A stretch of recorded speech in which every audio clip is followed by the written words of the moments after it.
Olá, boas-vindas ao Fala Miolos, ciclo de palestras sobre edição, produção e circulação de arte impressa. Como sempre acontece na Miolos, aproveitamos a ocasião da Feira de Publicações Independentes para dar espaço a falas de editores, pesquisadores e autores da cena contemporânea. Desde 2017, o Fala Miolos tem transmissão e gravação na internet. A Feira Miolos acontece aqui, na Biblioteca Mário de Andrade, e tem produção da editora Lote 42.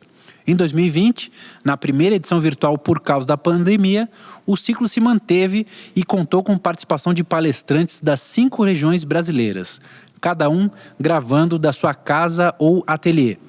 Para esta edição da Miolos, propomos algo diferente. Convidamos cada palestrante a ocupar um espaço diferente deste centro cultural da cidade de São Paulo. Neste momento, nós estamos na Circulante. Para falar sobre Tribuna Impressa, o jornal como prática transnacional anarquista, eu apresento agora a convidada Fernanda Grigolin. Fernanda é artista transdisciplinar, editora, pesquisadora e doutora em artes visuais pela Unicamp. Seu mais recente trabalho é o livro Sou Aquela Mulher do Canto Esquerdo do Quadro. Atua há 20 anos com publicações entre produção, edição, circulação e pesquisa. É parte da Tenda de Livros desde 2014 e fez o Jornal de Borda entre 2015 e 2021. Já participou de festivais e exposições no Brasil e no exterior. Recebeu os prêmios Funarte Marc Ferrez de Fotografia, PROAC Livro de Artista, PROAC Publicações e PROAC Artes Visuais. Bom, Fernanda, muito obrigado por participar do Fala Miolos e agora passo a palavra a você. Obrigada, João. Obrigada, gente. Vocês que estão vendo a gente. Espero cumprir a missão. Então, nesse lugar aqui circulante, né? Que foi muito bem escolhido. Com certeza vocês pensaram, né? Porque a gente vai falar um pouco da circulação das publicações. É interessante e engraçado a gente ouvir alguém lendo a nossa biografia, né? Nossa porque muitas vezes a gente vai e cita, né, o trabalho, né? E esses dias, uma pessoa numa atividade, que eu achei muito lindo, ela virou e falou assim, vamos nos descrever sem falar do nosso trabalho. Né? E aí as pessoas começaram a gosto de gato, gosto de comida, e é muito engraçado. E mesmo eu me descreveria de alguma maneira. Eu gosto de livros, mesmo não sendo, e é engraçado porque aí parece que ainda o trabalho segue. Mas eu gosto do livro, das publicações como lazer, né? E aí eu fiquei pensando um pouco nessa discussão do tema de hoje, que foi uma das trocas de e-mails muito carinhosas, até com a Cecília, da gente pensando um pouco qual seria essa temática para falar um pouco de jornais, né, mais especificamente dentro do âmbito das publicações, e aí pensar essa publicação periódica, né, e de pensar também a natureza bem efêmera do jornal, que é uma natureza muito mais efêmera do que do livro, porque ele não tem uma proteção, né? O jornal ele é uma coisa crua, que você toca e você leva. Então, e é engraçado porque o modus de guardar do jornal, por ele ser tão efêmero, acaba sendo muito mais cuidadoso do que o de guardar livros. Né? A gente não consegue colocar os jornais postos numa estante como aqui, como a gente pode ver na biblioteca. Né? Os jornais eles são acondicionados de uma outra forma, né? Quando num arquivo, né? Numa pasta, aí tem um cuidado todo de tratamento do próprio papel, para manutenção desse papel. E aí tem uma natureza muito interessante, que é do próprio periódico, que é o impresso em si, ele já a natureza dele, ao ser feito, é uma natureza também arquivável. Né? Isso também vale para o livro, né? Ele tem uma natureza arquivável e de guardar. E, ao mesmo tempo, ele tem a ver ali com aquele grupo comunitário que realizou, mas o arquivo escolhe ou não guardar. Né? E porque o arquivo depende da natureza desse arquivo, ele vai guardar ou excluir aquele impresso. Mas é muito interessante se a gente for pensar, tanto o jornal, né? Se a gente for pegar, né? Um jornal que saiu de um arquivo, né? Que nem esse aqui, a Plebe. Não sei se dá para ver bem. Então, a Plebe, né? Ele saiu de um arquivo que é o arquivo Edgar Lenroth, lá da Unicamp, que foi uma compra que a Unicamp fez de um arquivo que era um arquivo que tinha como tutor um homem anarquista, que foi o Edgar Lenroth. E aí, esse arquivo foi uma construção coletiva por muitas décadas do movimento anarquista. Então, ao mesmo tempo que ele criou o método de arquivar, ele recepcionava de outros anarquistas várias publicações. E quando ele morreu, a família vendeu para a Unicamp.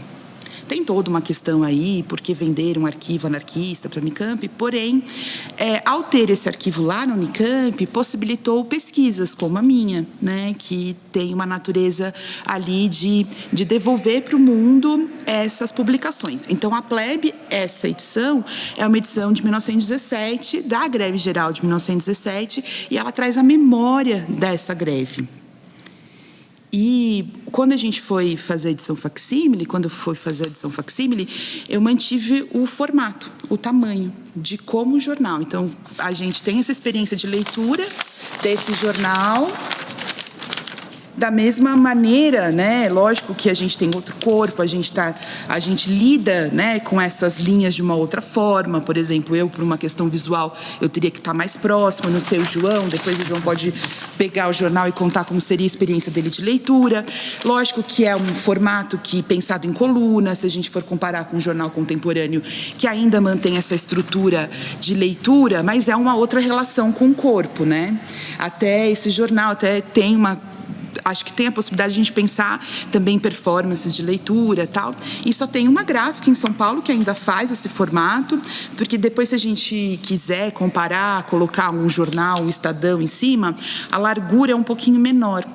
Então, foi uma descoberta de quem estava fazendo a produção do Arquivo 17 para mim, a Maíra, da gente conseguir, de fato, não uma gráfica que tivesse um tamanho que a gente conseguisse imprimir. Para a gente era muito importante isso, né? Essa bordinha que você olha aqui do lado é porque tem a coisa um pouco a mais que a gráfica tinha. Então, a gente aproveitou para pôr os créditos de forma muito discreta, porque o mais importante é devolver para o mundo essa experiência. E aí você devolve com outra experiência corporal. Isso é muito nítido. Você não vai devolver da mesma forma como as pessoas, naquele momento, tiveram a experiência de ler esse jornal. Porém, você devolve essa experiência, devolve o documento, e a partir de você devolver esse documento, você pode reconstruir questões da própria tipografia, você pode reconstruir elementos gráficos desse periódico. Você pode trazer muitas questões para estabelecer conexões com hoje. E aí, ao mesmo tempo que é um documento de história, né, que o historiador vai usar para sua pesquisa, e que eu acho que é pertinente devolver no formato, ele também pode ser um momento das pessoas se encontrarem novamente com esse momento.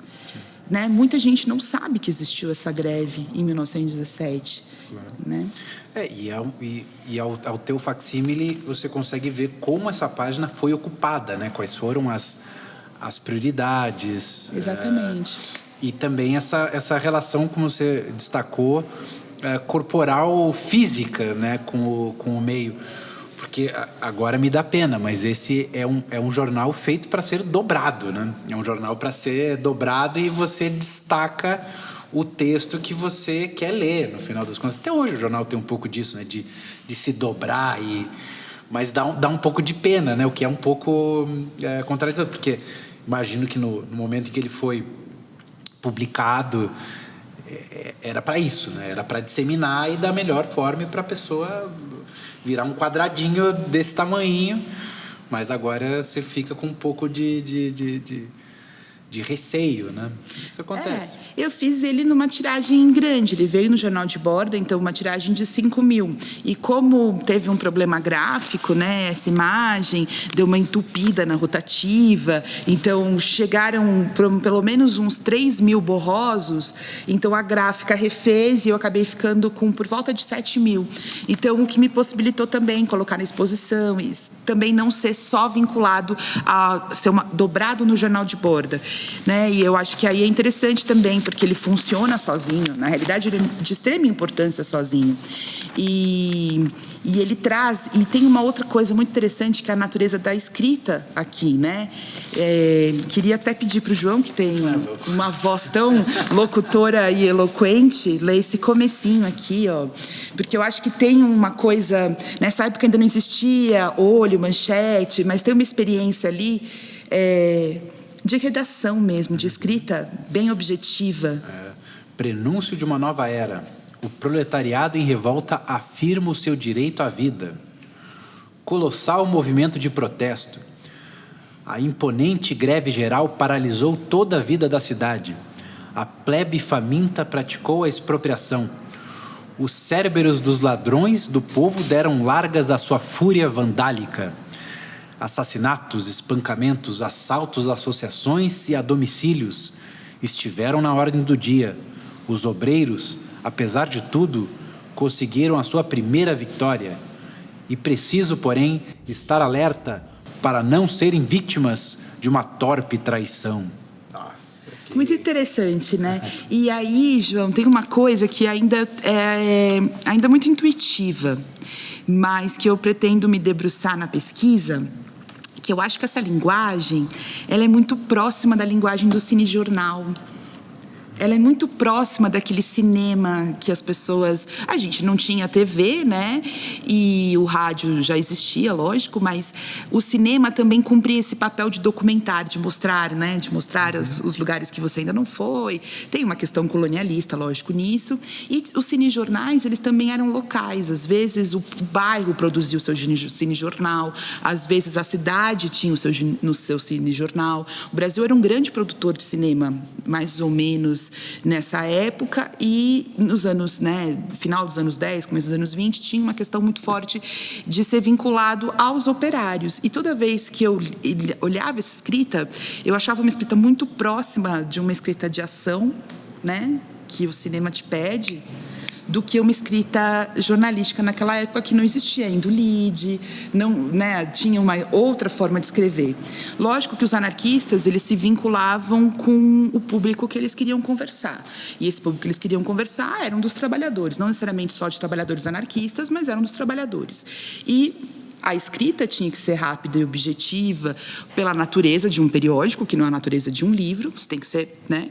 E, ao mesmo tempo, você tem que documentar e reportar um pouco isso, né? Emprestando uma palavra um pouco mais atual, né? De reportar, porque isso aqui, a gente sempre tem essa coisa, né? De falar que o jornal morre, né? O jornal do dia seguinte não serve para nada. Vira embrulho de peixe, né? Tinha essas coisas. Mas... Hoje vira jornal pet. Hoje vira... Mas isso aqui, olhando um jornal anarquista daquele momento, em especial a Plebe, que eu acho um belíssimo jornal, ele não tem essa finalidade, porque ele sai da natureza do jornalístico. Ele vai para um outro lugar, o que possibilita a gente pensar na sobrevivência dos periódicos para além de um vínculo factual. Eu gosto de pensar um pouco nisso, de olhar que, sim, né, eu acho que o factual, o jornalístico, o noticioso são questões muito importantes. Eu não acho que é de natureza menor, não acho que é uma coisa de você classificar, né, o poético, a comunicação. Eu acho que tudo pode se misturar, são campos... Por isso que cada vez mais eu percebo a prática como uma prática transdisciplinar. Eu acho que são naturezas misturáveis e a gente faz empréstimo do que é bacana de cada natureza.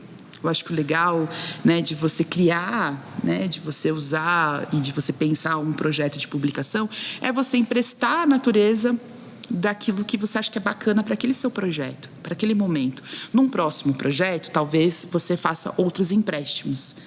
Não precisa necessariamente sempre ter a mesma proposta, né? Sempre sair do mesmo lugar. Eu acho que o projeto te pede, você pede o projeto. É uma relação muito interessante quando você vai pensar publicações. Mas ele foge do cunho jornalístico factual, né? Lógico que se a gente pegar o Estadão daquela época, ele também vai fugir, porque ele vai te contar algo e tem um traço de memória da sua época, né? Só que, por exemplo, aqui ele não está datando, ele coloca algumas coisas em relação à data, lógico, mas ele não está dizendo especificamente de forma datada, porque não era um jornal diário, né? Era um jornal semanal. E ele também tinha essa vinculação de ser distribuído para outras localidades do mundo, nessa rede transnacional, e de ser levado junto ao corpo das pessoas. Então, era a própria uma relação publicadora comunitária, né? Você, entre comunidade, você vai e encaminha um pacote de jornal para a Argentina, um pacote de jornal para outro lugar, e isso faz com que as pessoas troquem, né? E tenham traduções de um jornal num lugar, no outro. Então, também tem uma experiência transnacional e tradutológica e que permite esse alargamento expansivo do que viria a ser uma publicação, mas também não tem esse vínculo apenas com uma questão do fato em si, vai além, porque ele traz também essa natureza ética do próprio anarquismo, o que eu acho que é muito legal e que a gente também pode notar em outros 2 periódicos. Então, esse aqui eu estou presenteando o João, depois muito ele legal. Vai colocar lá ele vai moldurar lá na sala dele, vai passar ferro para tirar as dobras. Estão todos aí. Só mostrando esse outro, que eu também fiz uma edição facsímile, é um Nuestra Tribuna. É um jornal argentino que foi editado pela Juana Rouco Buela. Tinha uma questão, lógico, né, editorial, que vai trazendo questões daquela época, mas também vai ponderando coisas do temário anarquista. Então, a pauta ela vai também sendo olhada a partir de um temário. Lógico que quando você vai escolher a capa, né, a capa, o Nuestra Tribuna tem um editorial. A Plebe não tem. Né? O Nuestra Tribuna, se a gente for pensar numa natureza de publicação, ele é bem redondo, bem redondinho, porque tem o editorial, tem o desenho da página. É um jornal que existiu durante 3 anos, editado por uma mulher, escrito só por mulheres. Não assinava, não aceitava pseudônimos sim, mas não aceitava, eu acho que não aceitava pseudônimos e nem codinomes, né? Por exemplo, Pássara Feliz, não, tinha que ser um nome, né? Então isso é muito interessante, porque a Juana Rouco foi uma anarquista muito importante, a Argentina, ela morou também no Brasil uma época e por isso também tinha muita relação, principalmente com o Centro Feminino de Jovens Idealistas, com pessoas que circulavam em São Paulo. Ela morou no Rio, não em São Paulo, mas tinha uma certa relação com algumas mulheres anarquistas de São Paulo. E quando ela volta para a Argentina, ela faz uma movimentação durante um bom tempo, né? Ela viaja por toda a Argentina. Nessa viagem pela Argentina, as pessoas pedem para ela, por que não voltar a editar, Juana? Porque ela já tinha sido editora de outras publicações coletivas com homens e mulheres, mas as mulheres pediram para ter essa possibilidade junto com a Juana. Então, depois de um giro pela Argentina, ela decide morar na cidade de Necochea, né, estabelecer um lar ali e passa a editar o Nuestra Tribuna, junto com outras mulheres anarquistas. E mulheres que não são mulheres que tinham feito, ou se tinham feito, não eram nomeadas, né, porque a Juana era uma mulher muito nomeada nas greves, muito perseguida e muito vivaz, assim, com uma vivacidade. E essas outras mulheres, talvez tinha sido a primeira experiência de escrita dessas mulheres. E a Juana monta, junto com essas mulheres, o Nuestra Tribuna, que elas denominam como uma folhinha de sentir anárquico, onde elas vão olhar a questão da emancipação social. Então, a questão feminina, a questão das mulheres, todas as questões vinculadas às mulheres, né? Aí, naquele momento, mulheres nesse sentido mais estrito, né? Hoje em dia, a gente falar de mulher é num sentido muito mais amplo, né? Com certeza. Mas, naquele momento, era um sentido mais estrito mesmo. E dessas mulheres, de pensar a emancipação feminina como emancipação humana e como uma questão social. não necessariamente como algo apartado. E essas mulheres achavam extremamente importante a questão de classe sendo postas, de mulheres trabalhadoras. Então, elas estão falando com outras mulheres trabalhadoras. E o Nuestra Tribuna, ele nasce também com uma perspectiva de chegar a países latino-americanos, porque elas nomeiam países como Brasil, Peru, Bolívia, Argentina e Paraguai nesse momento de que o jornal existe.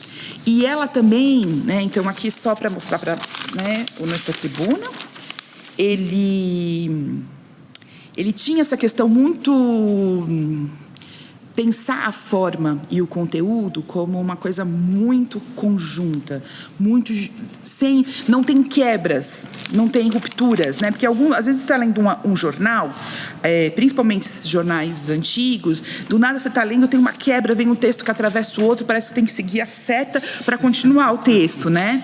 A Ruana não, é muito bem pensado editorialmente. Então, eu fico imaginando essas mulheres todas juntas, entendendo o que é um formato, como uma grande oficina de produção, como de produção editorial, entendendo o que é o formato, como se colocar isso no formato, como entender a linha, como pensar, né, a questão dessa página, que é aparentemente simples, mas se a gente for pensar os títulos, como é a navegabilidade, se a gente usar uma palavra, sei lá, contemporânea, né? Como é que é navegar, transitar por esse periódico, sabe? Como é que é pensar os títulos, né? E isso é muito, muito, muito interessante. Não sei se você quer dar uma espiada nele. Quero, claro.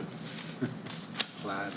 E aí ele saiu, né, como facsímile no Jornal de Borda 6, mas eu acho tão interessante, depois desse afastamento um pouco do Borda, eu acho que as edições facsímiles, elas são tão explosivas, elas são tão amplas e tão mais potentes do que estar no meio do periódico, não sei. É gostoso reolhar e reentender um pouco o processo, né? Claro.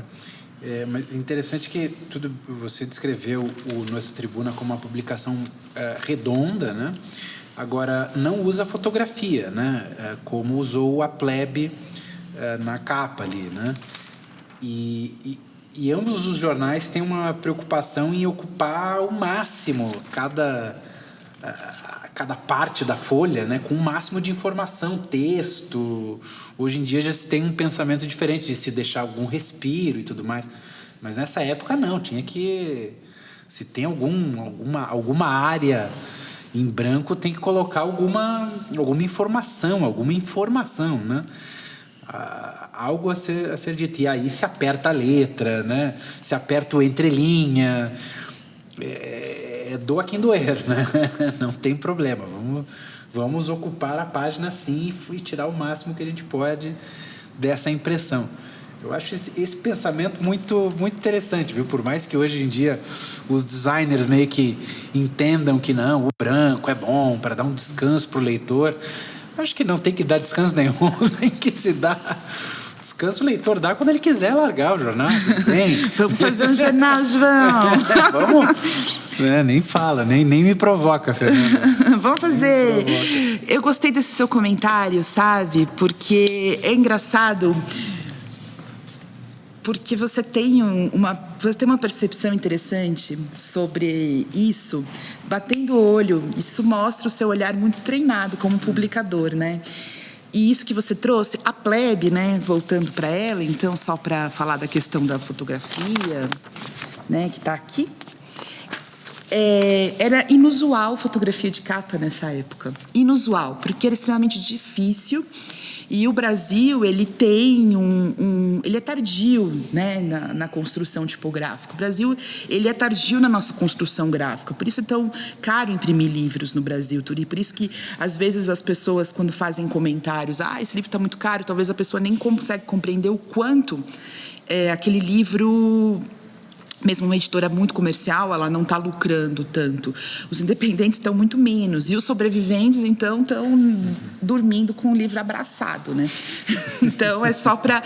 Né, às vezes, as pessoas têm visões errôneas desde fora, ou elas brigam demais para esse alargamento do mercado, sem pensar que eu acho que tudo bem, interessante até pensar no alargamento do mercado, mas eu acho que é mais interessante a gente pensar na tecnologia também. Como é que a gente pode ampliar o alargamento da tecnologia? tecnologia. O lugar ali da produção, ele é tão importante quanto da edição e quanto da circulação. Como é que a gente faz para equilibrar essas etapas? Eu acho que elas são desequilibradas, sabe? A gente edita muito, produz no sentido de ir e entender as tecnologias de uma forma emprestada, né? A gente terceiriza isso e circula pouco, porque a gente acaba circulando só nas feiras. A gente não tem outras estratégias além das feiras. Isso falando dos independentes sobreviventes, né? De uma coisa que tem a nossa aproximação. Voltando ao uso da fotografia, desculpa a digressão. Então, tem uma questão de que não era usual a fotografia na capa. O Estadão já fazia uso fotográfico para imagens muito mais arquiteturas, para mostrar a modernidade de São Paulo, algo muito pontual. Tinham as revistas já ilustradas, como Cigarra e outras revistas, que faziam as suas publicações de fotográfico. Só que nessa época, ainda não, em 1917, não tinha entrado ainda a rotogravura. Começou nos anos 20 com o Estadão. Aí tem uma história que o Estadão foi pioneiro ou foi um jornal do Rio. Não sei. A história gráfica do Brasil conta as duas versões. A gente escolhe quem é pioneiro ou não, mas foi só nos anos 20 que a rotogravura entra. Né, a rotogravura ainda tinha uma vinculação com a lito, em formato da litografia, né? E o offset é muito posterior, né? Muito posterior, porque o offset é a entrada da fotografia, né? A retirada da litografura e a entrada da fotografia como uma metodologia intermediária de impressão, né? Então, isso vai acontecer bem depois, bem tardiamente. Depois, o Brasil tem muitos processos ditatoriais e que, coincidentemente, ou não é coincidência, os processos gráficos são interrompidos, né? Então, os editores artesanais interrompem num momento de muita pressão e depois... E eu acredito que a gente esteja vivendo esse momento. Por isso que tem uma questão aqui de resistência da gente estar juntos também, né? Que sempre vem uma questão de trazer algum impasse com relação à circulação do impresso. E também um impasse com a relação da impressão. Porque acaba acontecendo sempre uma impressão de extrema tecnologia de ponta, como gráficas que a gente não precisa citar, né? E tem as gráficas menores. Até 1980, o Brasil ainda produzia livro em tipografia. Não é uma questão, nossa, que brasileiro saudosismo. Não tinha tecnologia gráfica para isso. Né? O offset deu entrada com tudo na Editora Abril. Por quê? Porque teve uma questão ali institucional, estatal, para fomentar um processo ali da Editora Abril.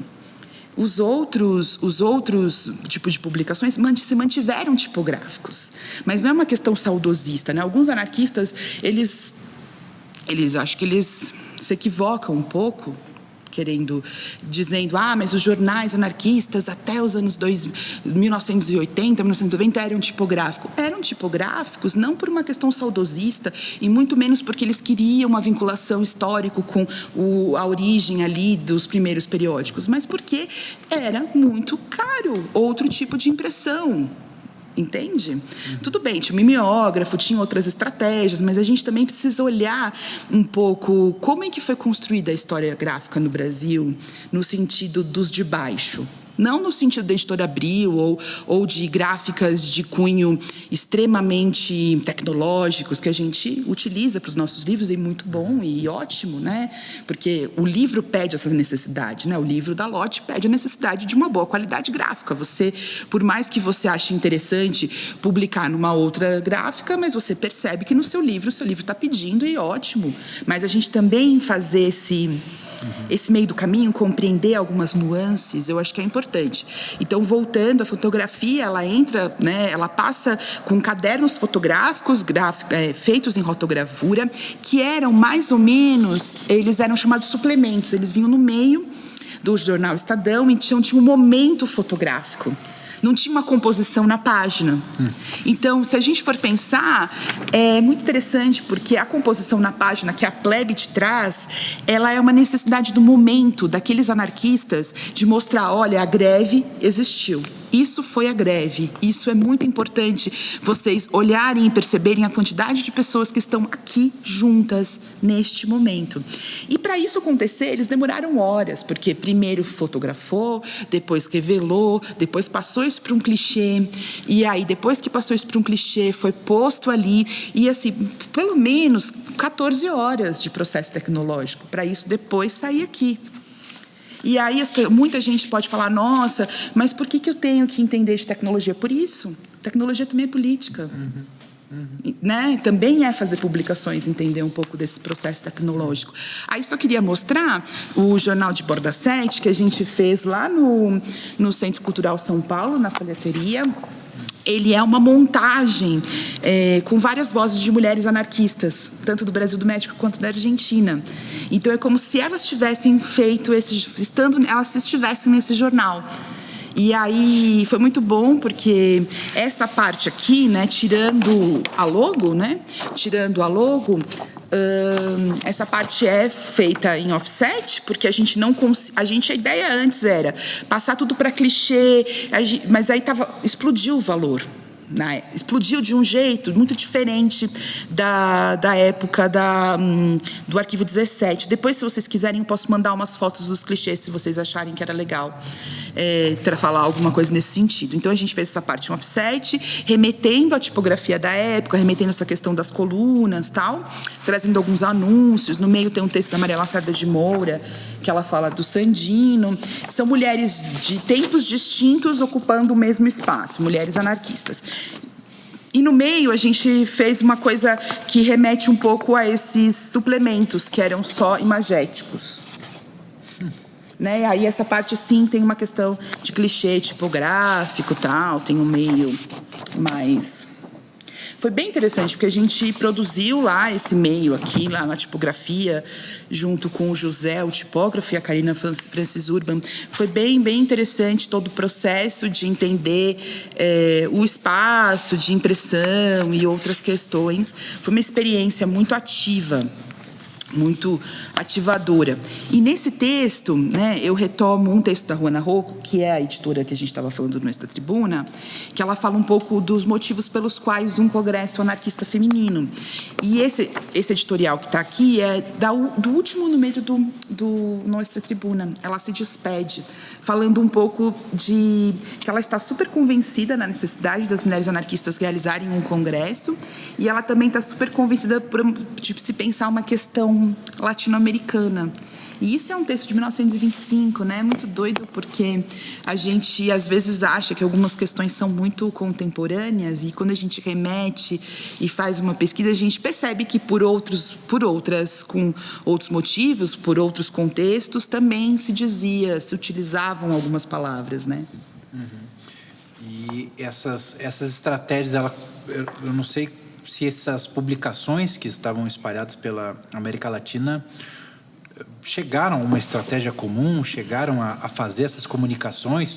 Tudo bem, tinha esses envios de publicações, mas dá para se dizer que eles encontraram alguma solução e que talvez a gente possa adaptar para os dias de hoje, Fernanda? Soluções no sentido da escrita ou da escrita, formato? De se trocar informações, de se ajudar em termos de circulação, enfim, de se superar esses obstáculos e perrengues que os publicadores historicamente enfrentam. Você conseguiu identificar alguma luz, alguns aprendizados dessa experiência latina?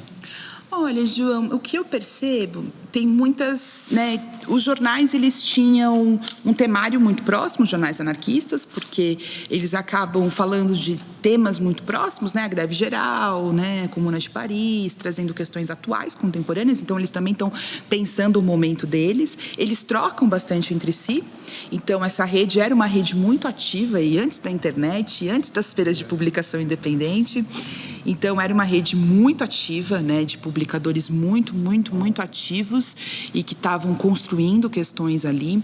Eu acho que o que eles podem nos dizer que a solução está num processo comunal, né, num processo entre os publicadores e não de fora. Não é uma resposta do Estado.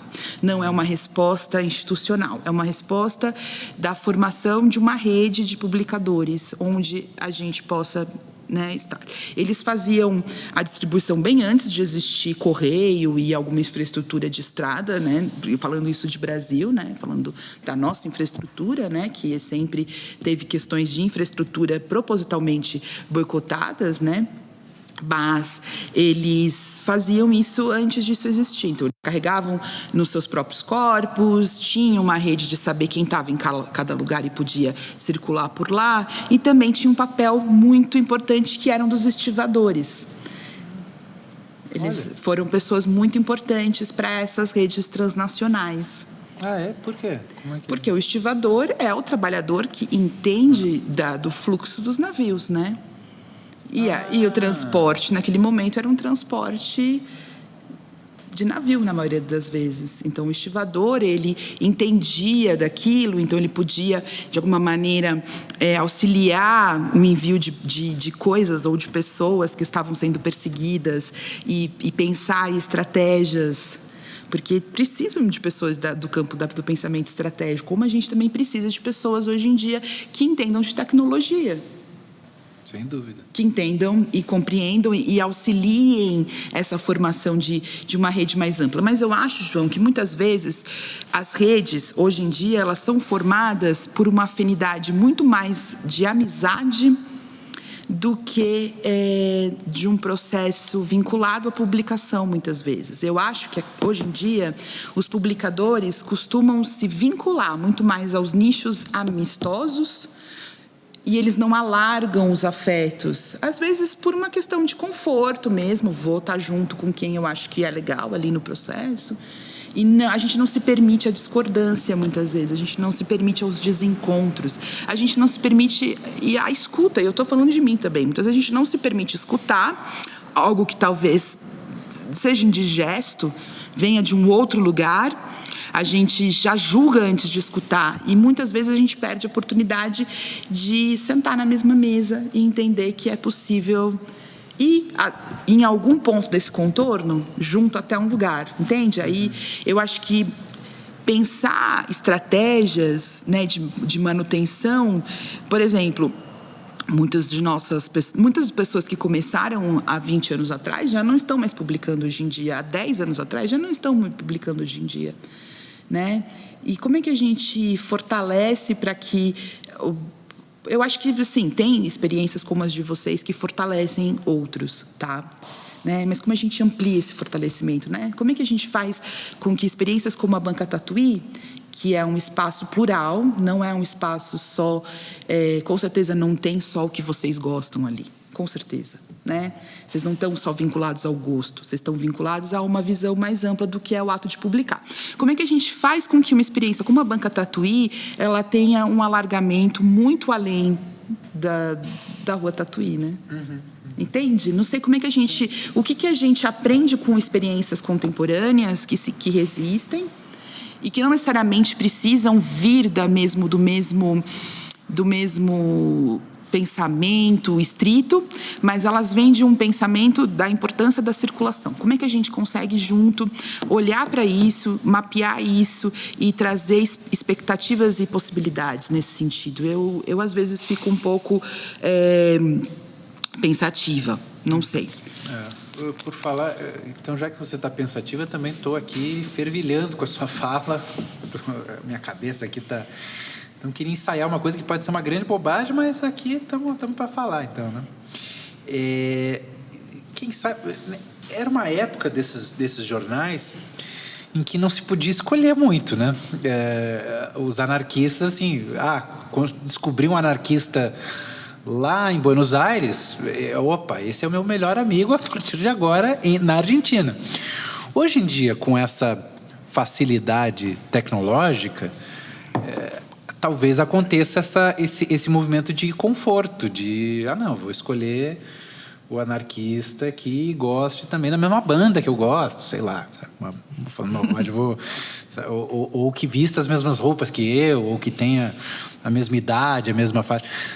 E não que seja um processo consciente, mas talvez por essa abundância, essa facilidade, que é simplesmente pegar um aparelhinho do bolso e e mandar uma mensagem que chega de imediato a qualquer lugar do globo, a outro aparelhinho que vai estar no bolso de outra pessoa, talvez tenha nos feito ficar dessa forma um pouco... eu vou vou levar outros critérios em consideração, e além do próprio meio, né, o tal do algoritmo, sempre falado, que acaba nos colocando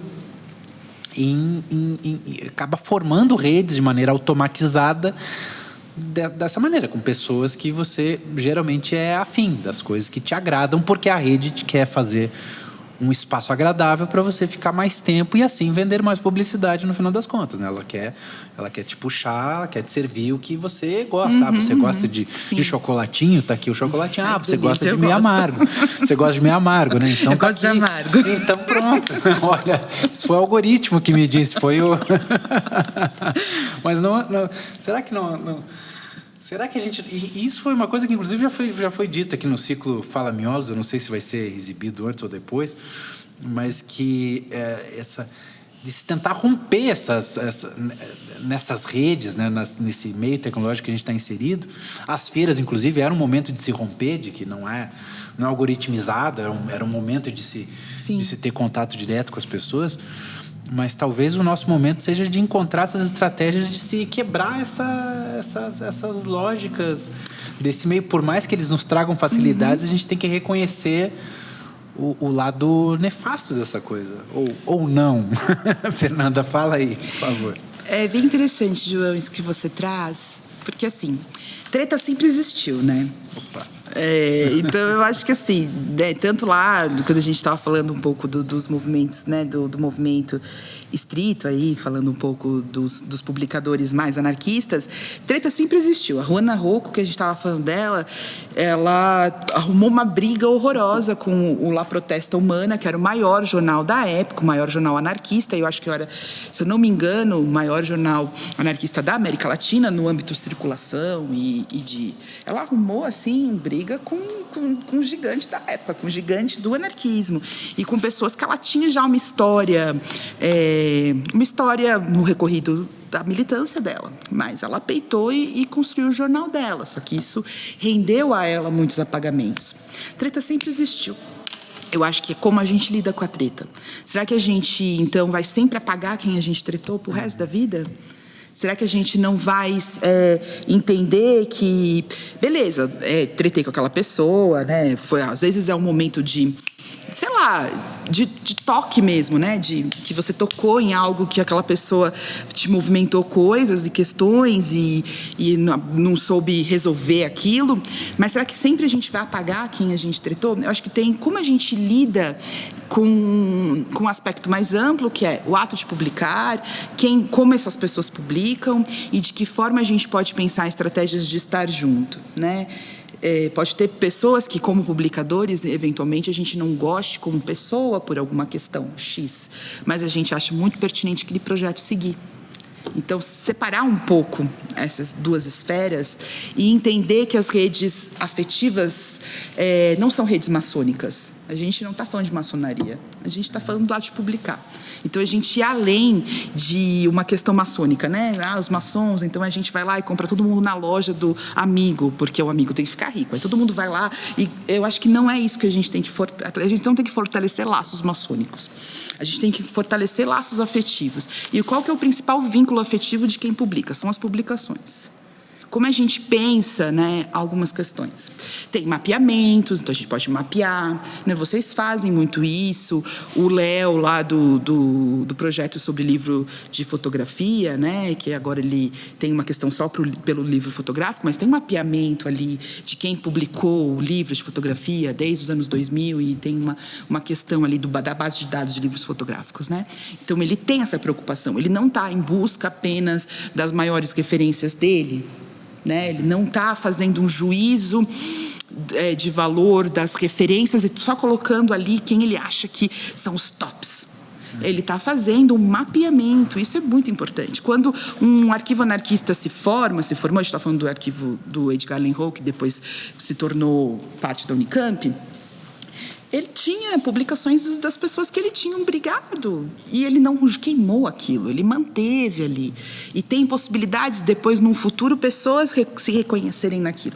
Então, como é que a gente faz essas estratégias de mapeamento, de circulação, de ação, indo além de uma rede, que eu estou chamando, tipo, uma vinculação maçônica, e ampliar isso para uma rede de fato afetiva, né? E como é que a gente também lida com os atritos, né? Com os conflitos, com as possibilidades, com as diferenças de humor? Porque, assim, o mundo é feito da diversidade também de pessoas, né? Todo mundo tem questões de saúde mental e cognitivas, todas as pessoas, né? Então, como a gente lida com isso na gente e no outro, e como é que a gente também possibilita entender as subjetividades, que elas são importantes, porque tem um aspecto subjetivo de tudo, mas como também a gente lida com essa ferramenta, né, que é o livro, que é uma ferramenta de comunicação, uma ferramenta expressiva, ela possibilita tantas questões e os formatos também, a tatilidade, a forma como a gente vai lidar com ela. Então, como é que a gente dá esse salto? Eu não tenho respostas nesse sentido, nenhuma, mas eu acho que é um salto que é importante, principalmente no momento que a gente está vivendo. Não sei como a gente está de tempo, talvez explodindo no tempo. Não. Nenhuma resposta, eu não acredito, Fernanda. Você tem alguma coisinha ensaiada aí na sua cabeça? Diga lá. Divide com a gente. Divide com a gente, vai. Com relação a... De como sair dessa armadilha maçônica. Eu estou usando as tuas figuras de linguagem. Eu acho que sair um pouco dessa armadilha maçônica é promover o encontro do conflito. Porque, às vezes, o conflito é uma mera superficialidade. Eu acho. Às vezes, o conflito é uma mera superficialidade. É um momento ali que você trocou uma mensagem um pouco equivocada com a pessoa, ou a pessoa estava num mau dia, né? Quantas brigas nós não fizemos por meras bobagens? Eu acho que tem isso. Então, eu acho que é esse confronto do conflito ali, da compreensão disso. E de entender o que está sendo realizado para além daquilo que está nos nossos olhos, porque está além do nosso horizonte também. Como é que a gente faz, né? Porque, assim, quem faz livro de artista vai ter uma resposta do que é um bom livro a partir da perspectiva do livro de artista, e tem todas essas questões ali notórias, né?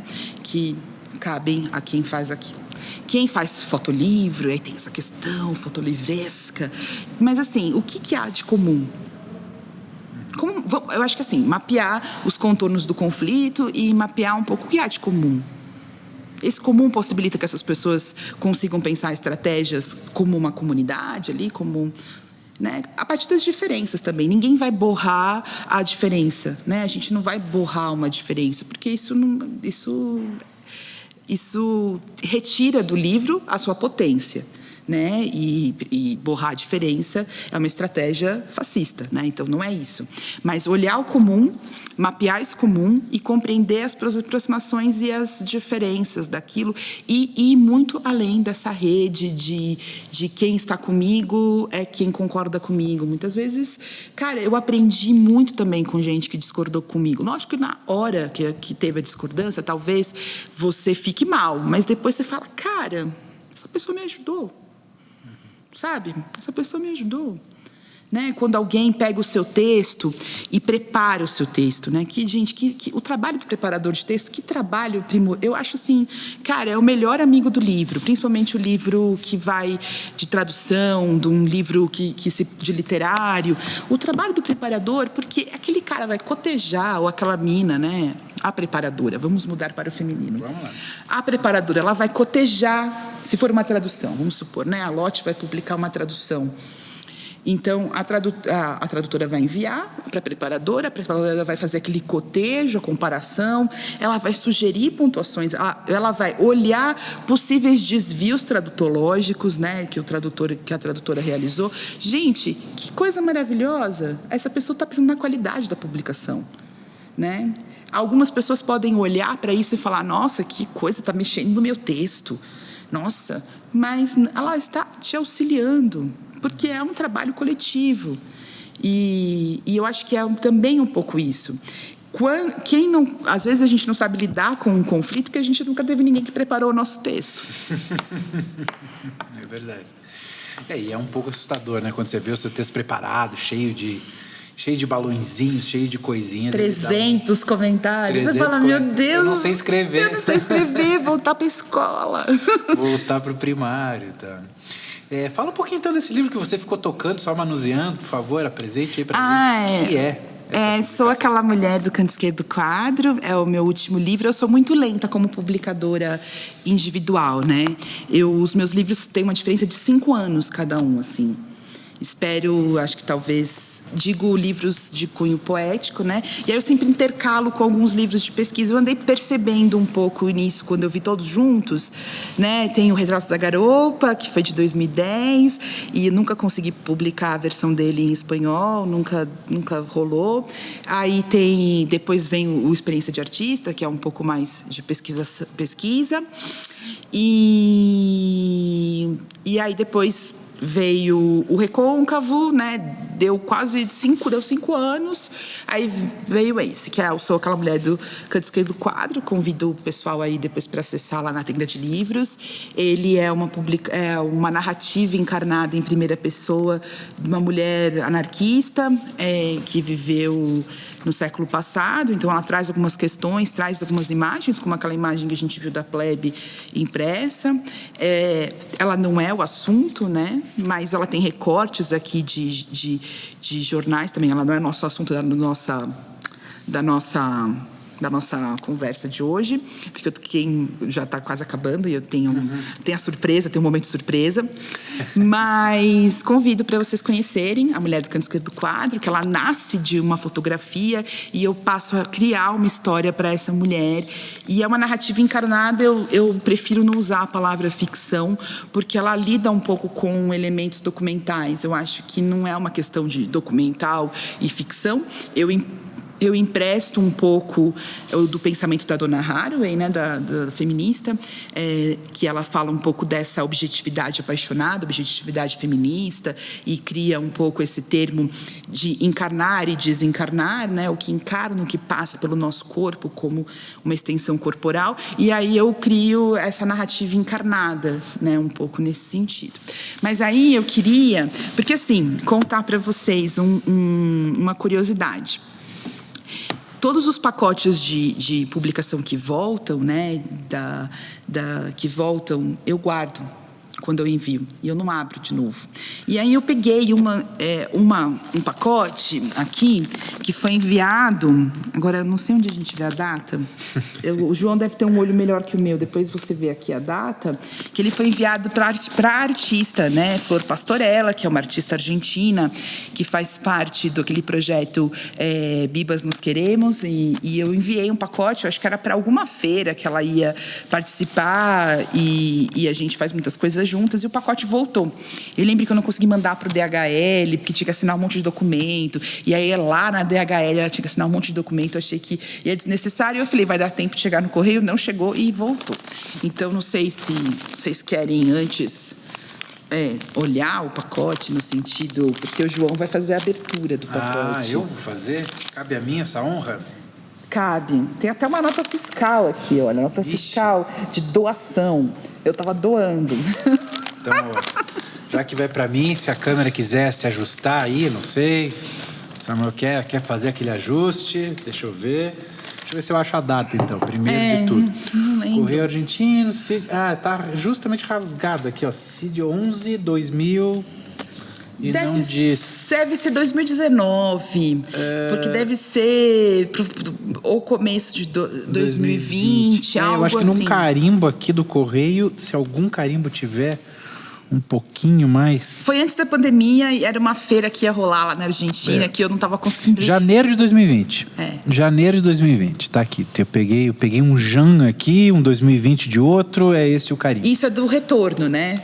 Porque do retorno. Porque ele deve ter ficado... Imagina quantas mãos não tocaram esse pacote. E você está sendo o último a tocar. O último. Então, atenção, minha gente. Vou abrir... Nossa, eu tenho um receio de sempre, né, rasgar o que não deve ser rasgado. Eu vou pegar aqui. Acho que é um bom receio, ainda mais que...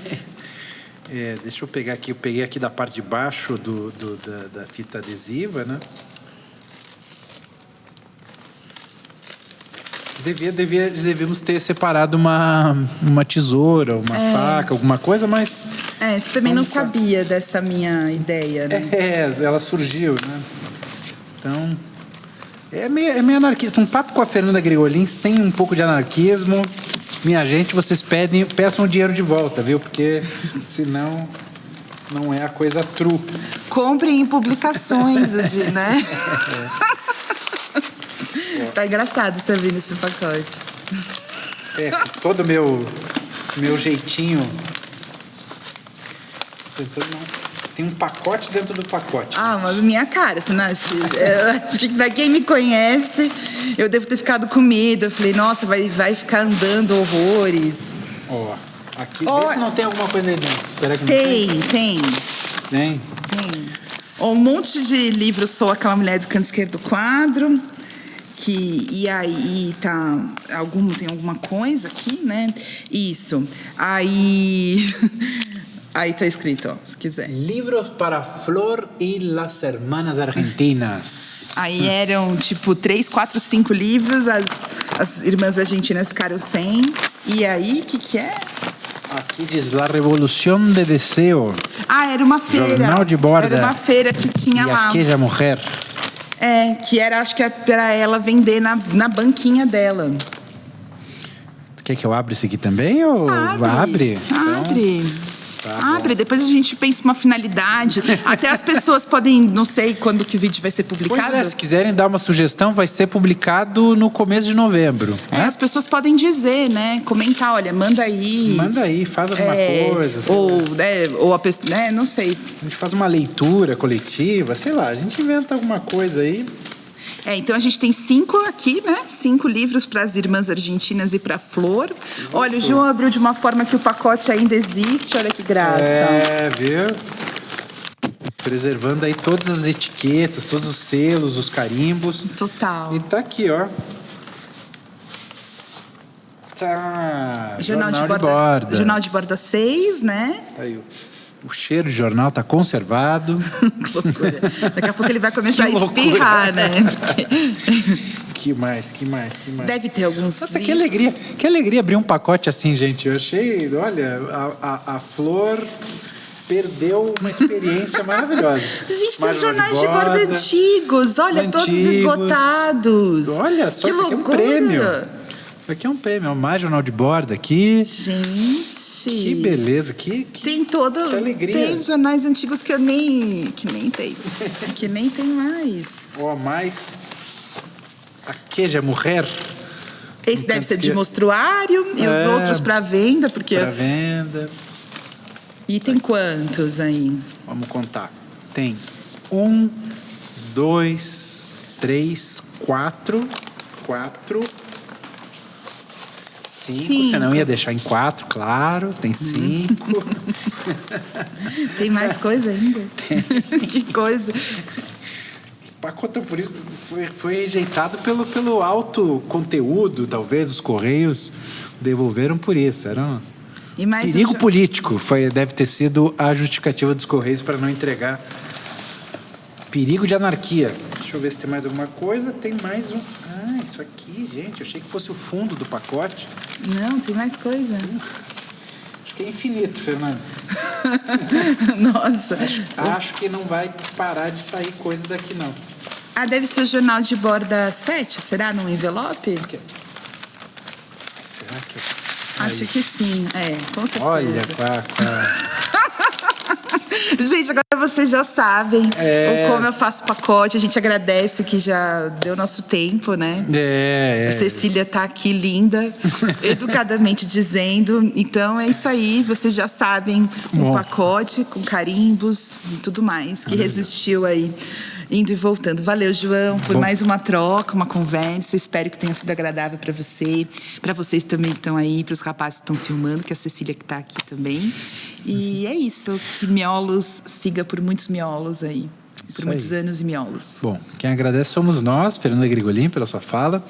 Eu encerro convidando a todos a acompanhar a Feira Miolos nos dias 6 e 7 de novembro.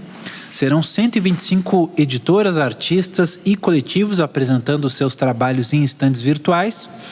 Esta 8ª edição da Feira Miolos faz homenagem a Flávia Oliveiras, artista de Salvador, figura de atuação importantíssima na cena de arte gráfica e que morreu em março deste ano em decorrência da Covid-19.